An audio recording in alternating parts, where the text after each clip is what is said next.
በጉጉት ሲጠበቅ የነበረው የዲፕሎማቶች መንደር በሆነው በሳር ቤት ሳይታችን ላይ የቤት ባለቤት ለመሆን ፈልገው ሽያጭ በመጨረሳችን እድሉ ላመለጣችሁ ደንበኞቻችን ዳግመኛ በዛው ሳር ቤት ከቫቲካን ኤምባሲ ፊት ለፊት የተለያዩ የካሬ አማራጮችን እስከ 35% በሚደርስ እውነተኛ ቅናሽ ከ80 ካሬ ጀምሮ በ5.7 ሚሊዮን ብር የቤት ባለቤት ስናደርጎ በታላቅ ደስታ ነው።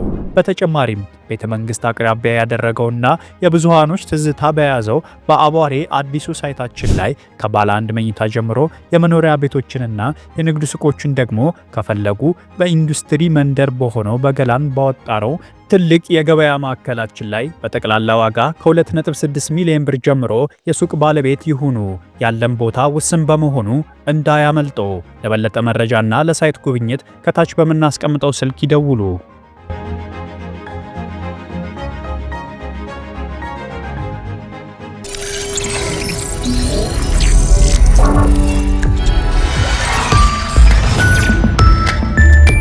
ይህ አዋዜ ነው።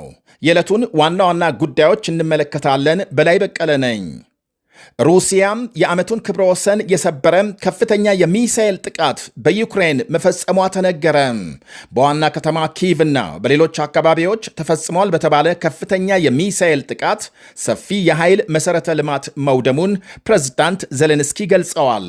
የክረምቱ ቅዝቃዜ -20 ዲግሪ ሴንቲግሬድ በወረደበት አደገኛ አየር ሁኔታ በዋና ከተማ ኪቭ በርካታ መኖሪያ ሕንፃዎች ከኤሌክትሪክ ኃይል ውጪ ሲሆኑ በሌሎች ከተሞችም ተመሳሳይ ከፍተኛ የኃይል አገልግሎት መቋረጥ መድረሱን ገልጸዋል።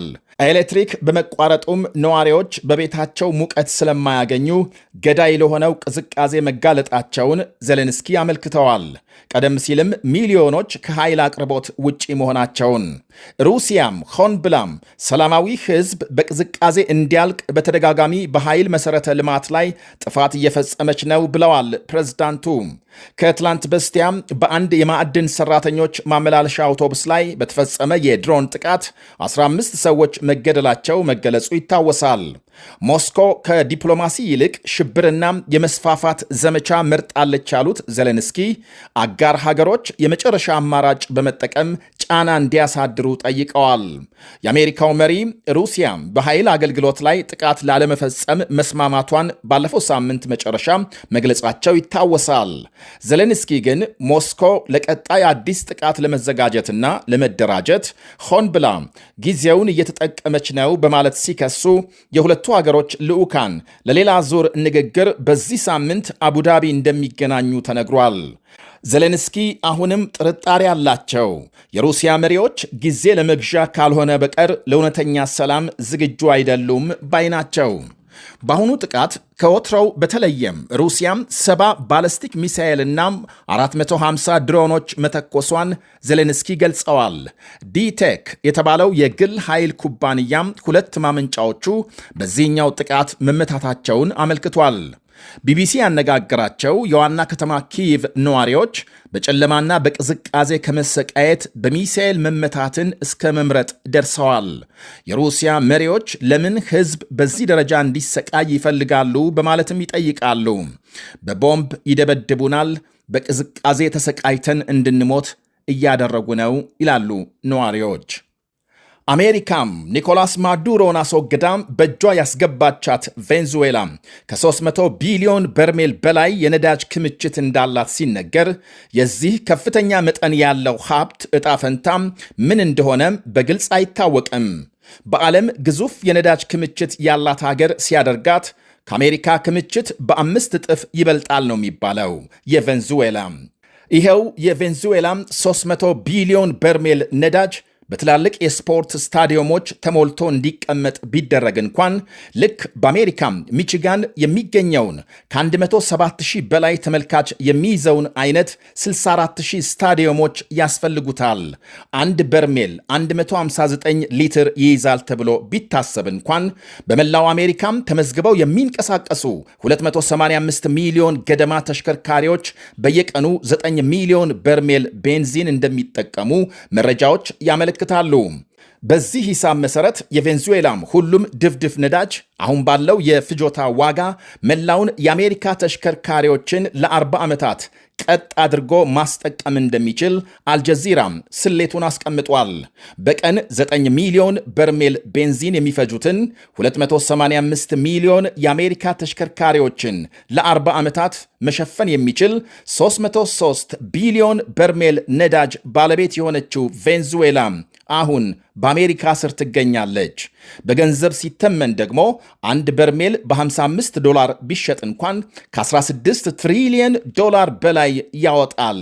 የአሜሪካ መሪ ትራምፕ ቬንዙዌላን ወረው ፕሬዝዳንት ኒኮላስ ማዱሮን ግዳይ ከጣሉ በኋላም ፊት ካዞሩባቸው የጎረቤት ሀገራት መሪዎች የኮሎምቢያ ፕሬዝዳንት ጉስታፎ ፔትሮ አንዱ መሆናቸው ይታወቃል። ለሳምንታት ከዘለቀ የቃላት ውጊያና የዋሽንግተን ወታደራዊ ዛቻ በኋላ ፔትሮ እጅ የሰጡ መስለዋል። በእርግጥ አሜሪካና ኮሎምቢያ የረጅም ጊዜ የትብብርና ወዳጅነት ታሪክ የነበራቸው ሲሆን ኮሎምቢያም እንደ ፈረንጆቹ አቆጣጠር በ1819 ከስፔን ቅኝ ግዛት ነፃ ከወጣች በኋላ አሜሪካም ዕውቅና ከሰጡ የመጀመሪያ ሀገሮች መካከል አንዷ መሆኗ ይወሳል። በ1823 የዲፕሎማሲ ግንኙነት ሲመሰረቱ በዓመቱ የመጀመሪያ የትብብር ውል ተፈራርመዋል። ሌላው ቀርቶ ከ1900 በኋላ ባሉት ዓመታት አሜሪካም በቀጠናው ወታደራዊ ጣልቃ ገብነት ስትፈጽም ከኮሎምቢያ ጋር የጠበቀ የጸጥታ ትብብር ነበራት ነው የሚባለው።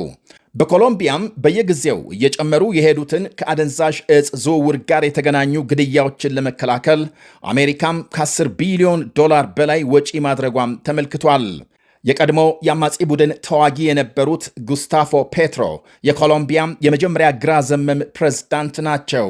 በ2022 ስልጣን ከያዙ ጊዜ ጀምሮ በትራምፕ አስተዳደር ሲተቹ ቆይተዋል።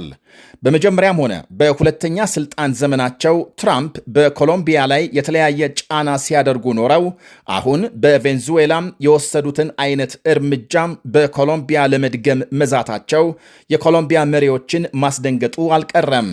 እናም አሁን በመሃላቸው የተፈጠረውን ውዝግብ አቀዝቅዘው ለዛሬው የዋሽንግተን ንግግር መብቃታቸውን በርካታ ወገኖች በቀና ተመልክተውታል።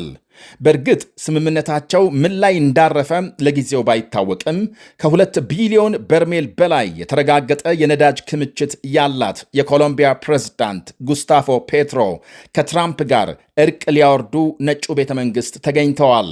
ምናልባትም በርካታ ወገኖች ትራምፕ በነጩ ቤተ መንግስት የሚደረጉ ስብሰባዎችን በመሪዎች ላይ ጫና ለማሳደር ይጠቀሙበታል በማለት የሚያቀርቡትን ትችት የኮሎምቢያው ፔትሮ ያረጋግጡ እንደሆነ በሂደት የሚታይ ነው።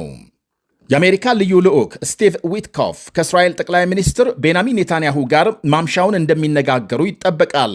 የአሁኑ ስብሰባም በአሜሪካና ኢራን መካከል ውጥረት ተባብሶ በቀጠለበት ጊዜ የሚካሄድ ነው።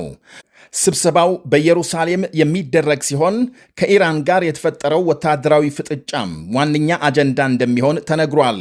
የኢራን አገዛዝ የአሜሪካ ጥቃት የሰሞኑ አይነት ህዝባዊ አመፅ እንዲቀሰቀስ ሊያደርግ ይችላል የሚል ስጋት ላይ መሆኑ ሲነገር ከዋሽንግተን ጋር ድርድር እንዲጀመር መፍቀዱም ከውስጥም ሆነ ከውጭ በተነሳበት ጫና አጣብቂኝ ውስጥ በመግባቱ ነው ይላሉ ታዛቢዎች።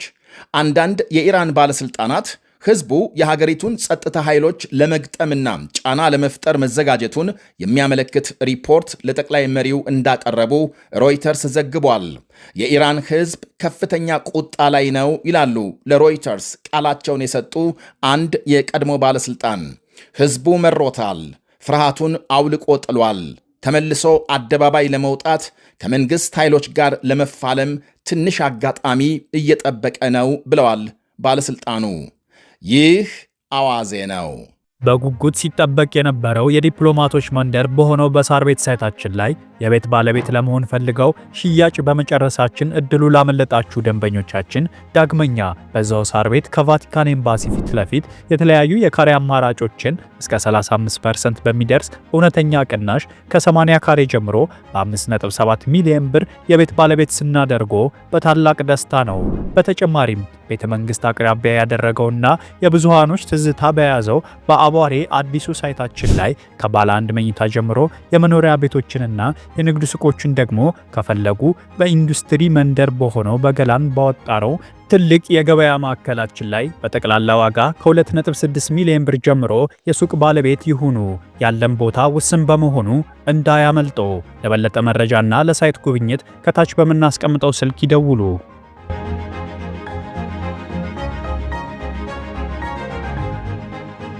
ምርትና አገልግሎቷን በአዋዜ ላይ ያስተዋውቁ። ለጥራች እንታመናለን። በስልክ ቁጥሮቻችን ይደውሉልን። አዋዜ ዓለምነህ ዋሴ ዜና